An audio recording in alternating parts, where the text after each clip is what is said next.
the system off to record. Right, so first things first, hope you can see the screen clearly there in front of you. Just in Liberate SE, and we've got a blue globe case open here. And this is where we're going to start off by having a look at the areas of document production. So like I said right at the beginning, basically we're going to be looking at how we can produce documents precedence through the system. A couple of key areas, use of the precedence and the Q button up here at the top of the screen.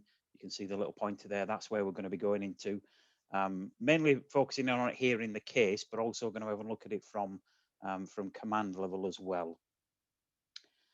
So just to explain what we've got here on in terms of the areas, like I mentioned, two sort of key areas for document production. The Q button here, which we'll be going into a little bit as we're going through, is basically where documents are placed ready for editing or printing, so multiple documents. Typically, this may be used in connection as well, I'd say, with workflows. You know, sort of the output, the production of a workflow results in documents being produced and put into that document queue. You know, sort of a handful, 5, 6, 10, 12, how many documents can be produced. Within that queue, they can then be edited, amended, changed, printed. And then also there's the precedence area where we can manually select documents for, again, for editing and printing. The result of all of those things is that all of the documents are then produced and are then stored. Time can be recorded against them. Details, narratives can be entered against them, and all of that information is then saved into the case history. So just to start off, let's just get into the precedence area. Just going to give the button there a click. And it's just taken us into this screen to sort of break it down a little bit about what we've got on the screen, because there's quite a bit of information on here. Starting, I guess, really with the some of the buttons down the, down the left-hand side here, these filter option buttons.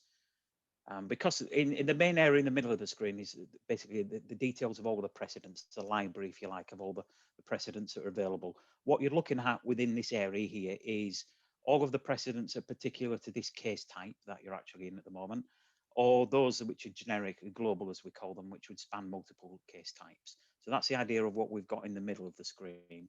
To sort of narrow it down a little bit, you've got filter options. You have this in quite a few of the screens within Liberate. So essentially the radio buttons on here are allowing you to narrow down the view. The default you'll see at the top here is where it just says letters and forms. So that's basically showing everything within the precedence area. And the other two radio buttons underneath, that's kind of an extension of that, really. If you click on letters, then you're just seeing the letters that are in the system. If I click on forms, then it's just going to show me the forms that are available. You know, the laser forms or year forms. That's what it's going to show on the screen there. So yeah, really simply, that's all those do. I'll tell you what I'll do. I'm just going to leave it on all so we can see everything. Working down the list as well, a couple of other things to point out. The auto filter row, typical feature that you find within Liberate screens, that's automatically on by default, which is the blank row at the top where you can start entering in detail. So for example, if I start typing in the word estate here for estate agent, you'll see what it's doing there. It's just narrowing that list down. You just then delete out what it is that you've entered in there, any words. So if I want to see something that's for solicitors, same idea, just start typing in there. So the auto filter is useful. Party precedence and group guide by category. This is sort of an organizational thing, really, again. So there are particular documents, precedents can be designed and been specifically created for parties as opposed to our clients. Those are distinguished by having the blue man icon against them. If I give that a click, you'll see that it's just brought back one, the only one actually in this particular example that is designated as that. And the group by category as well, again, it's an entirely optional feature, but when the precedents are created, they can be categorized as being specific to certain categories of parties. The history of the party categories that we have within the old tab, if you're familiar with that, it's the same groupings. So you'll see here, for example, that certain ones have been produced with specifically for that category of estate agent. You can have as many categories as you wish, or not use them. So you've basically just got those options there just to narrow it down, to make it a little bit more easy to see. In terms of the column headings across the top here, just to explain, the precedent column here is sort of the shortcut, the coding that is just the name for that particular document. If you're familiar with it, you can type it in. if you're not familiar with it and you know it by description, of course, you can just type in the description. Then you've got these columns across the top. The type is really just a visual indicator of what is it, a Word document, an Excel spreadsheet, a PDF perhaps, an OIF, laser form. That's what that's indicating. The validated is sort of a background setting. I don't need to concern yourself too much about it, but edit to actually edit document, i.e.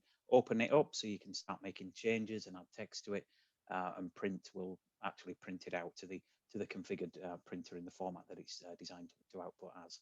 The special column isn't always populated, but that's where if I scroll down a little bit, you'll see that we've got these colored icons, what we call the green man, the blue man symbols. You'll see that and those will appear against any of the documents that are set up to do that. Then you've got the description, really simple. And then you've got the category, the thing that I mentioned earlier. What is it? Is it categorized? And you'll notice that as you go down the list, it is categorized or it isn't. So that's really on that screen, basically just to be able to narrow it down to get into those, the what am I trying to say there? The detail of what's within the particular letters. What else can we do on the screen here? So with any of the documents, I'm just going to do a simple right click over one of the precedents here. When we get there, you get a number of options. You can basically do a number of things directly from doing a right click. Probably worth mentioning that with a few of the buttons, a few of the options, they are that you access through the right click. You can also do those directly on the screen as well. So you'll see edit and print. Those are the same options that we get, I beg your pardon, on the screen. So the add to queue or put it into the document queue, we'll look at that in a moment. The usefulness of that is if we've got multiple documents, let's say I've got a few different documents on here. I'm going to pick one of these, say these estate agent ones here. Let's say I'm just going to select those 3 documents. I can select those 3 and then put all 3 of them into the queue, then make my edits to them, then produce them, then print them or actually send them. And then the fact that they've been produced and sent is then saved into the case history. So that's the idea of being able to select. If I do a right click over there, I can add those to the queue. A couple of other options there. I can clear it. That's the flip side of it. I can edit it. I can print it. There's a couple of options here for dictate and sign, which link through to the configuration of other options within the system that we can configure if based on a setup present within the database that the further options are available. I won't get into those particularly too much for today. You can actually be emailed directly. So that document, if I hover over it, is giving me an option for email addresses or individuals, the recipients of that email. And that is driven by any of the parties that are attached to the case over here on the right-hand side. I can preview the document, which is basically just what would it look like at this point rather than printing it. The preview with merge option is basically a way in which the document can be previewed, as well as if it combines any data items from any of the from the case or any information that it's going to pull through into the document, it'll do that. So in effect, it'll merge it through and just preview it on the screen. It doesn't, the preview options don't save it into the case history. It doesn't actually produce the document. It's just giving you the option to see it. And then a couple of just a little admin function options at the end. The email to Precedent to Linetime is a support thing, along with the file location as well. So we've just got a couple of options there, there on the screen. Let me just select basically one. I'm just going to say, let's pick on this this very first one here for the estate agent, just to show you what it's actually like to edit a document and what takes place at that point. If I'm just going to give that one a click, just give it a moment while it thinks about it. Just going to pop something up in the background and just let that come through.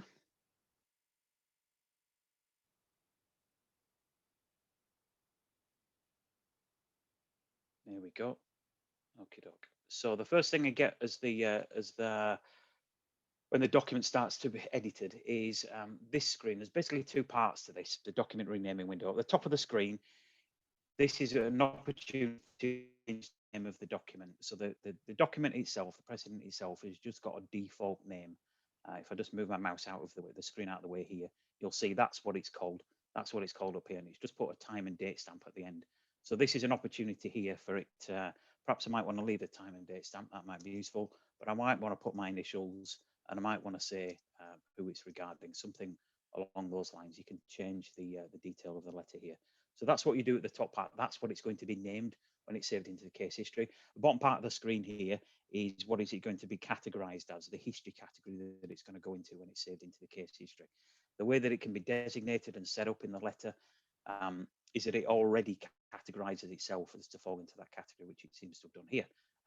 That can be changed. If it made sense, it could be put into another category as well at this point.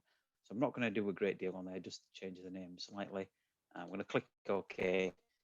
Just give that a moment to produce. It should just open in Word down here at the bottom. Let's see if it's going to do that. At this point, sort of two things are going to take place here. Just like that, do that.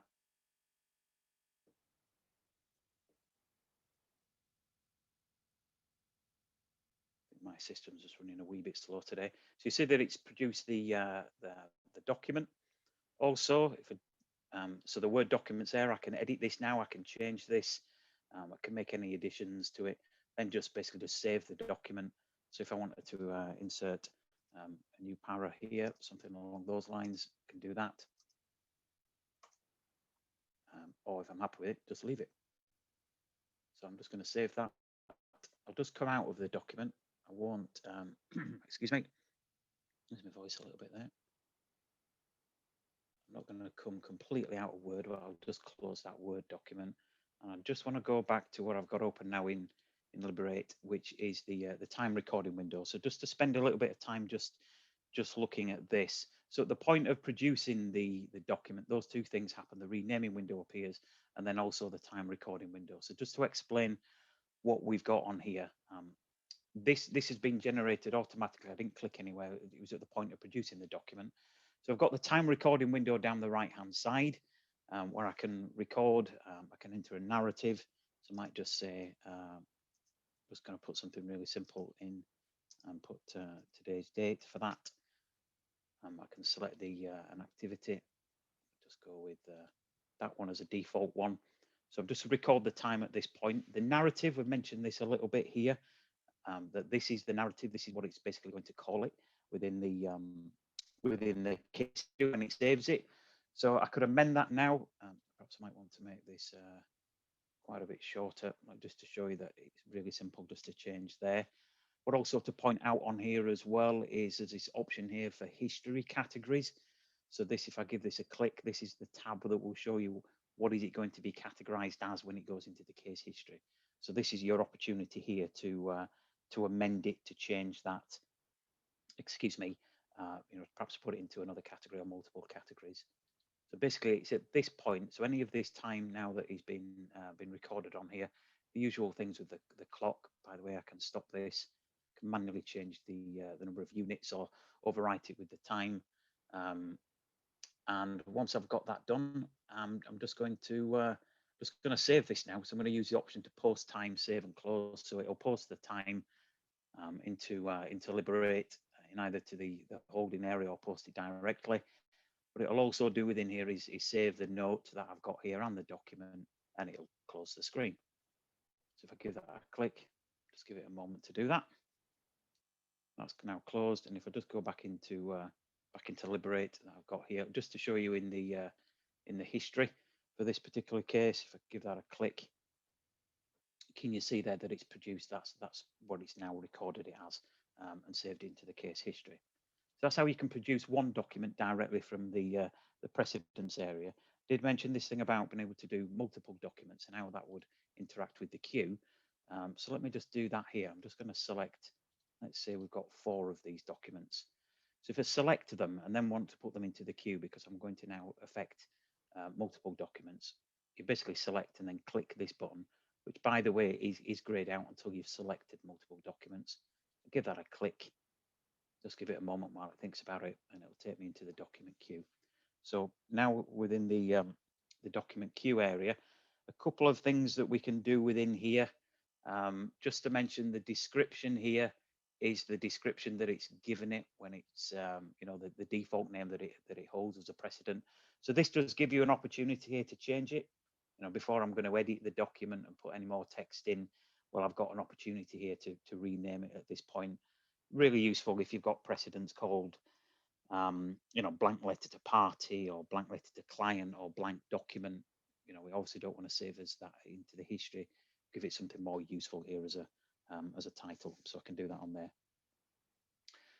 So while we're within here, within the queue area, let's have just a bit of a look at some of the functions and the filter options. Um, Same but slightly different, some of the facilities that we can access here. So the auto filter row, we've seen that before. That's basically the blank row across the top. The second tick box down. Now this is an optional extra, not an extra, I should say, not an optional setting within the system, which can be configured within the admin. The idea for this is you may be aware of the idea of mandatory data fields within precedents. If your precedent contains mandatory data items and they've not been populated by your user, having this ticked basically it prevents any of those documents from being printed and that they stay here in the queue. So essentially that the missing data hasn't been included in a letter. There isn't a blank area in it when it's printed and produced. So if it is something that can be set there. What else can we do further down here? So the filter option here, essentially this has been able to, if there's quite a lot here on the screen, we can filter it by a number of options. The fee earner of this, want to do it by owner or want to do it by user. So basically at the moment it's set to user, and this drop down list here is giving us a list of who is it then that produced, because of course with the queue here, this could be the output from several people's use of the case, perhaps not just your own. So if you wanted to narrow it down, you can do that by those settings and then just selecting whoever it is you want to see from the list. But the default is that it's going to go to all. Once we've got those options, what else can we do further down the screen? So we've got these are really useful buttons to use as you're going through producing documents and putting them into the document queue. Perhaps you've printed some of them, one of the or two of them you may have decided, actually I don't want to produce that one anymore. So this is about selecting and deselecting. If I click those, you'll see what happens. The clicks are coming on there. So it's a way of saying, if you've got a dozen documents in here, I don't want to tick all my way through, just one and then it's done. And then the opposite side of it, the clear options here are about basically once documents have been printed, you can clear them from the queue. So what you can do is you've got a couple of options here. You can clear queue. I won't do that now. I won't do any of these. In fact, that'll clear the entire thing. So if there's, there were a dozen documents in here, they'd been printed and I wanted to remove them from the queue, a good idea to do that as sort of housekeeping, if you like, as you're going through. Clear printed and clear selected is sort of a variation on that. Clear printed, it will clear from the queue any of them that have been printed. You may notice there's a little column here called printed. A tick appears next to them when they've been printed or edited. Actually, maybe another way of looking at that as well.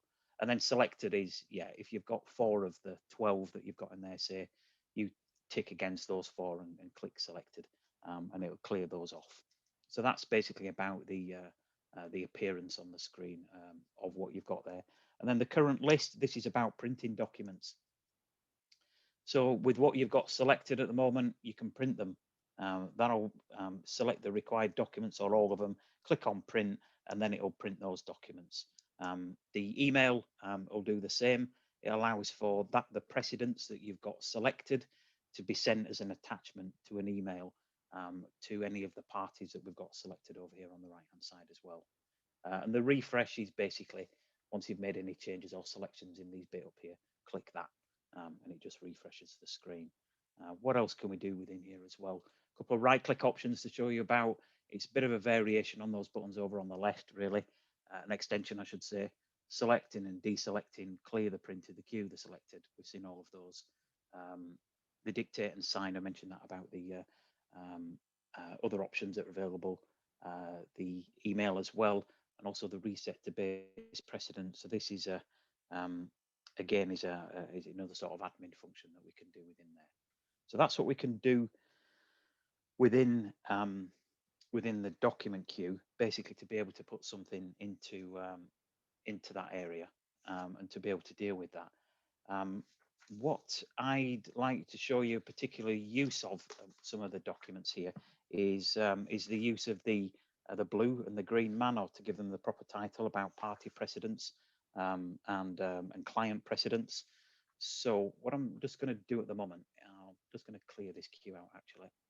Let me just go back into my precedence area. Beg your pardon. Just going to find one of my blue man precedents. I'm going to select that one and put that into the queue. If I go into the queue, what you can see here, I beg your pardon, is that I've got an area here where I can, let me just expand out some of these options that I've got here. What I can do here is that this is really useful idea that we can produce this letter for multiple parties, basically by sending the same precedent to multiple parties attached to the case. So essentially the way of doing this, I beg your pardon, just losing my voice here a little bit. There's a couple of ways around. Just thinking of what might be best way to produce this. Yeah, so I'm just going to click on the letter over here on the left hand side to say that I've selected, and then over here on the right hand side I'm going to select the parties I wish to send this to. So let's say, for example, that I've got a number of solicitors here. We can see I've got 1, 2, 3 of them. If I select them here and then click on the blue icon here, just give that a moment. Well, it does that. Can you see what it's done there? But basically, it's sort of a way of replicating, duplicating that blank letter to as many parties as I've selected over here on the right-hand side. So essentially, I've just got these three. It could be many, many more. I've just got a handful here, but we're talking 10, 20, if that was feasible. There isn't really a practical limit on that. It's just a matter of selecting and then clicking this here, and then that particular document is going to be produced for each of those. Another way within which this can be done, you just give me a moment, I'm just going to undo this, is to perhaps then first of all edit that very first letter there. So I know this is a blank letter, but the principle still remains the same for any document that's a party precedent. Essentially, is to make the change here to the first at the first level to the precedent by clicking on the edit button here. That will open the precedent up. It can then be changed. Perhaps some paragraphs inserted, information that's particular to excuse me, to those parties added. Then select them and then click the blue man, and the content of that letter will then cascade through the preceding ones as well. So then basically the information that's held within here. What it's also done, just to explain here with the precedents that have come through underneath, is that it's obviously created a unique one for each of them. So it's using the information that's held on the party record. So the details of their address, form of salutation, all those sort of things. If you're familiar with the idea of using the case info option against a party, where you can enter references or the new letter ref particular to that their involvement with this case, it merges all of that information through as well. So it does that all into the same area. Okay, what else to mention on there? Oh yes, yeah. A further thing just to say as well. So let's say, for example, this third one down, perhaps there's a slightly different detail that needs to be included in there as opposed to the first two. You do have opportunity here just to click edit. So that would then, would then edit that particular document. So that recipient, that letter would get the information for themselves, and that's not repeated obviously within the other two. So that's what you can do there. So it's just selecting it. Select the parties over on the right hand side, click on the blue man symbol, and that'll cascade it down. Nothing else I want to do on that particular one. Let me just clear that out for the moment, and just going to show you another example, which is about the green man symbol, the multi-client one as we call it. So I just pop back into the precedence queue. We'll just see where the one I've got here. So what I'm going to do is, this one here, blank letter to client. I'm going to select it and then add and go to queue. Just going to click that. That'll take me to the document queue. So I just want to show you something. The way that the green man one works is slightly different from the one that we saw a second ago for the blue man parties. In that it's a little bit more straightforward. In that I don't need to select the client or clients, plural. Essentially, what the system is doing here is it's going to produce a letter for each of the clients. Now you may be wondering, well, actually, I can see two clients over here on the right hand side, but there's only one letter. It also ties in with there's a checkbox, a flag that can be indicated on the client record. So on the green globe client record, you may recall there's a tick box that says correspondence required. So that also works in together with this here. So if any of your clients do have that ticked, it will produce one for them at this point. If so, for the second person here, then it's just going to produce one set of correspondence. And you may remember as well, if you've seen that area within precedent production, what we call the composites, which is sort of the form of the address, you know, the dear Mr. and Mrs. All of that is formatted and pulled through onto this document as well. Yeah, so it pulls. I do beg your pardon. It pulls those through into here, and again, I can edit this. The production of that is then the production of that then opens up the time recording window. I'm just going to give that one a click now. Just get it to appear for us on screen. If it's just going to come up.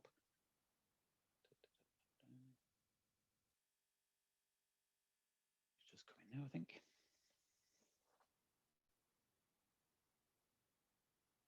My screen's been running. Here we go. So you can see that we've got that screen again, the document renaming. So by default, it's called it blank letter to client.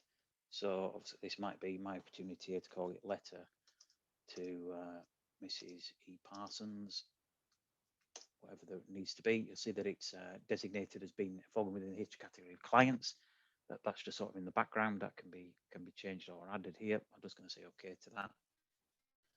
Happy with that. That's what it's going to save it as. The document itself is going to pull through.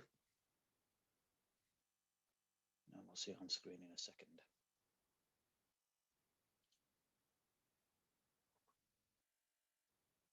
So when that appears, that will just be the sort of regular Word document. You can make changes to that.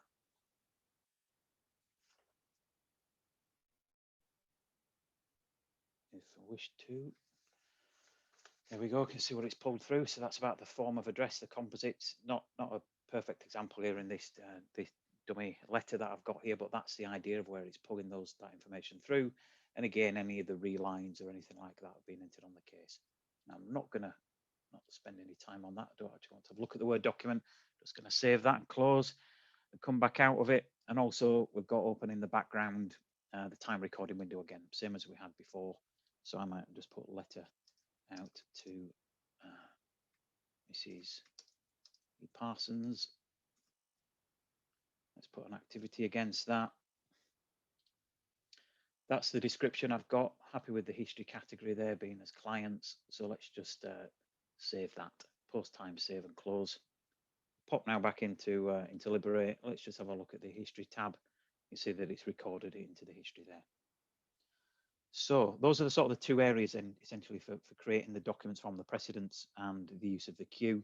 So it's when we're dealing with the multi-recipient letters, so the client ones or the party ones. That's why we add them into the queue and then produce them. This is the tick that I talked about earlier. That's basically the indicator that one has been done. You also may notice it's a bit of a subtle change, but the icon there for edit changes slightly as well. There's sort of a green tick next to it as well. It's useful to have that if you've got, you know, the output of a workflow perhaps is a dozen documents put here into the queue. How would you be able to tell which ones have been done? Well, that's what the printed button's for.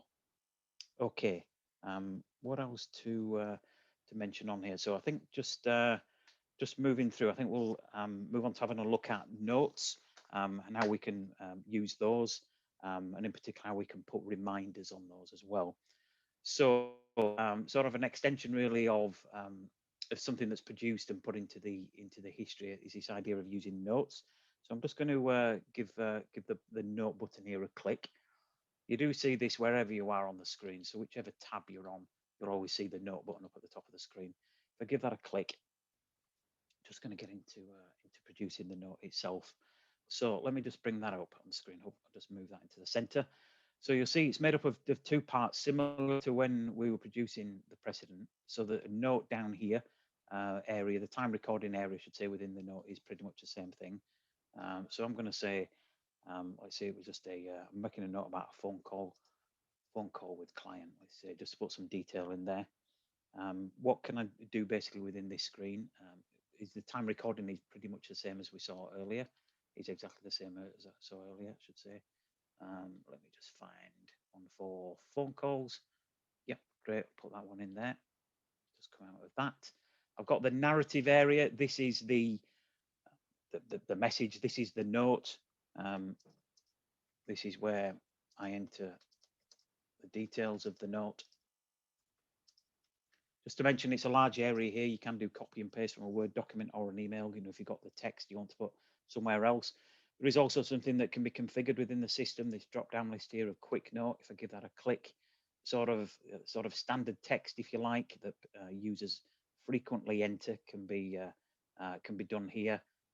This basically saves a few seconds worth of entering text. You notice what it just does there is where the cursor is on the screen, it drops in just that. So that could be a sentence, you know, something short and sweet like telephone note, or we can do that on here. What else can we do within here as well is it's possible to because this is going to be a note that's going to go on this particular case, there may be it may be involving a certain party.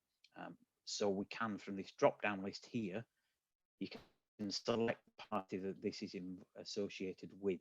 So what it's doing here is essentially looking at the list of parties attached to the case over here on the right hand side and giving you an option. So say, okay, it's this particular note is for was regarding our second client, or perhaps it was for our first client. So just put that in there. It doesn't make a fundamental difference to what goes on this screen, but when it saves it onto the history, it usefully drops a column in that says associate party. So when you're trolling through the screen, you can see what's going on there. What else can we do within here? The reminder area here, really useful. So if I give that a tick, sorry, click on that, it takes you into this reminder area. So this is like a prompt, a reminder, a bit like an alert, a flag. If you've used those, if you're familiar with those within Outlook, it's that sort of functionality. When you go onto the screen, by default, everything's sort of grayed out because there aren't any reminders. So to set one, you tick this box. Then it gives you a couple of options. There's an Outlook reminder or an SE reminder. We'd suggest that the SE reminder is probably the more useful of them. The Outlook will work as well, but you'd need to configure that and associate that with your Outlook accounts. Here within SE, this will basically mean that this reminder will appear. Say it's for yourself, it will appear at any point, at the point that you set. You don't actually have to be in the case working on that particular file or looking at that client record or anything like that. It'll just appear.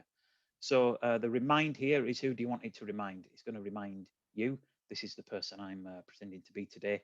But if it's for somebody else, you can scroll through the list, pick a colleague, and they're going to get the reminder. Or it could be multiple colleagues. That's what this does here. If you click that, you get a list of, well, you know, there's 3 or 4 people in the team need this reminder at this time. I can select them.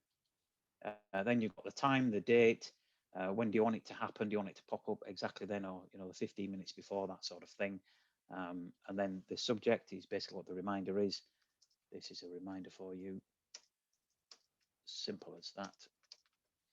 And then there's a priority thing. It doesn't particularly drive it, make it appear any quicker than if it's high rather than low, but it's just indicating to the to yourself or to the recipient if this is critical or not. I don't know about you, but if I get lots of things that come through as reminder with that red asterisk next to it, exclamation mark, then they can be ignored a little bit, can't they? Anyway, that's the options there to basically set a priority against it. So that's all you need to do within there. Really simple. I think what I might do is just cheat here slightly, and let me just move this this clock back a little bit to close to the current time. I just want to show you what this is going to look like when it comes through. So that's what we can do with the note. Really simple, just to click it. The time's recorded down the right hand side on the main area. This is where you can put the narrative. We can identify that it goes into a certain history category. We can do that there.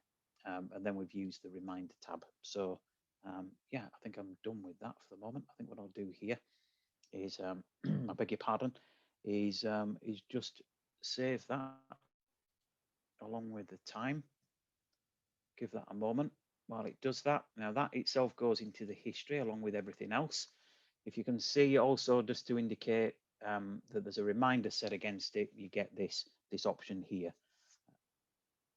That there's a on this particular on this case with that yellow asterisk next to it, that there's a reminder for something needs to be done. It's also useful perhaps to point out that if I just switch over here to command level, you may remember the F8 key you can use on your keyboard. You can do that. If I go into command level, I can see all reminders on all of my cases at command level, not just the one I'm particularly in at the moment.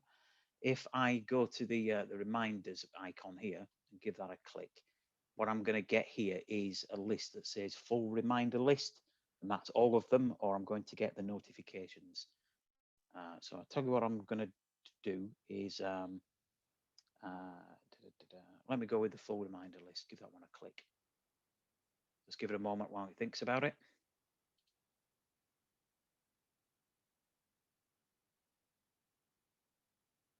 Just give that a moment to come up.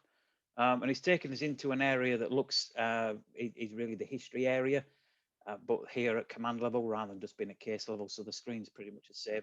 And there we go. That's what I was hoping would appear. So this is what the reminder actually appears, you know, mid sort of flow working through the screen. It pops up. You can do a couple of things here really on the screen with the reminder. The radio buttons are showing what sort of reminders I've got. What I can do is actually snooze it, or I can dismiss it, or I can actually open that one up and go into it itself. So to snooze it, what you can do down here is basically pick the duration of a snooze from 5 minutes up to 2 weeks. That's quite a long snooze, isn't it? So you can do that on here. We can dismiss it. You know, great, that's brilliant. I've dealt with that. We can move on. If you've got lots of reminders here, that's where you can select them all here and do it all in one go. The open selected is useful as well. If you tick one of these here, perhaps it's for a case you don't actually have open on screen at the moment, you select it, click open selected, it will take you into that blue globe case. And also you can say, just dismiss just my reminders, or because you remember you can give it reminders for your colleagues as well. You could say, yeah, okay, right, just we're now going to dismiss all of those reminders for everybody, or perhaps it's just for myself. So that's what we can do with that. I think what I'll do just here is I'll say, well, yeah, that's been dealt with. I'm not going to snooze it. Actually, tell you what I will do, just to leave it on screen for a couple more minutes, put it on there, snooze it for 15 minutes. So yeah, coming back to where we were, command level, red globe, what I'm looking at here is a view of the history. This is all of the reminders. The filter options at the top are showing me who or what who the reminders are for. So this is the reminder owner, me, myself, this is who I'm being today. So I can just see mine. I've got a date range, and I can see all of those on here. A usual sort of thing, if I make a selection, perhaps I want to look at somebody else's reminders, I can do that. Or I just want to see what I got from the last couple of days, or I know I had a reminder from a month ago. You can select that and refresh, and you can basically look at the options there. Just to mention as well, if I do a right click over here, a useful option here is to load the case. So I might be looking at reminders for lots of different cases.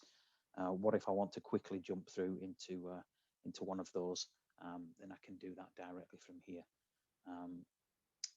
Yeah, so that's what I can do from. Let me just get into the right one here. Just bring that note up. Let's just have a look at that note itself.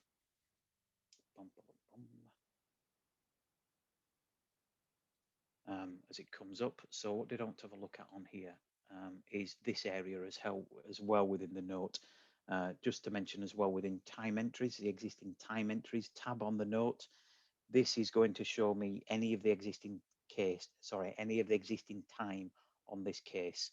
And within that tab there, what I can do on here is I can see what's against this particular item for this particular case. So it's a way of also seeing through this notes facility on there as well. So basically, the time that's shown within this this tab, I'm trying to say, is basically time that's currently within the holding area prior to it actually coming through onto the accounts ledger.